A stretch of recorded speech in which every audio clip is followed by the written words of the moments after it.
لله وحده والصلاة والسلام على من لا نبي بعده সম্মানিত মুসলিম ভাই বোন, রমাদানুল মুবারক আলহামদুলিল্লাহ আমাদের মাঝে উপস্থিত হয়েছে।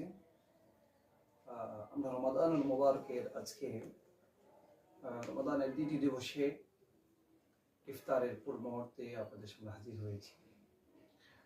রমাদানুল মুবারক অত্যন্ত ফজিলত এবং বরকতপূর্ণ একটি মাস, কোরআন নাজিলের মাস। আল্লাহ তাআলা বলেন, শাহরু রমাদান আল্লাযী উনজিলা ফীহিল কুরআন হুদাল লিন-নাস ওয়া বায়িনাতিন মিনাল হুদা ওয়াল ফুরকান।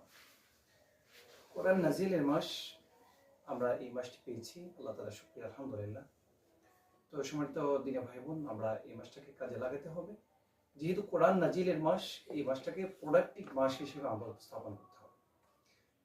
স্বাভাবিক যে মাসগুলো আছে সেই মাসগুলোর চেয়ে ডিফারেন্ট, অর্থাৎ ভিন্নভাবে এই মাসটাকে আমরা আমাদের প্রত্যেকটা কাজ, প্রত্যেকটা কর্ম, প্রত্যেকটা চিন্তা চেতনা আমরা ভিন্নভাবে আমরা উপস্থাপন করতে হবে।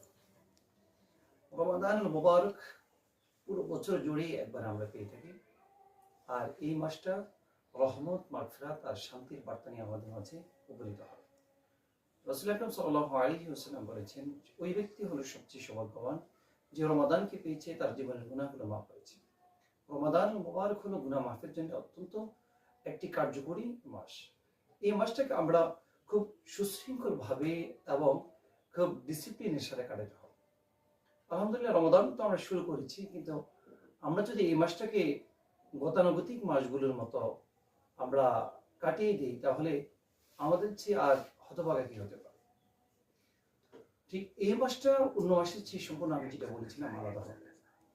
এই মাসে আমাদের খাওয়া দাওয়া, ঘুম থেকে শুরু করে প্রত্যেকটা বিষয়কে আমরা একটা রুটিনের মধ্যে নিয়ে আসতে হবে। রমাদানুল মুবারক হলো প্রশিক্ষণের মাস। এখান থেকে প্রশিক্ষণ নিয়ে বাকি 11টি মাস সহ জীবনের যতদিন আমরা বেঁচে থাকি, ঠিক তেমনি ভাবে আমাদেরকে এই রমাদান শিক্ষার আলোকে চলতে হবে। যে সময়ের জন্য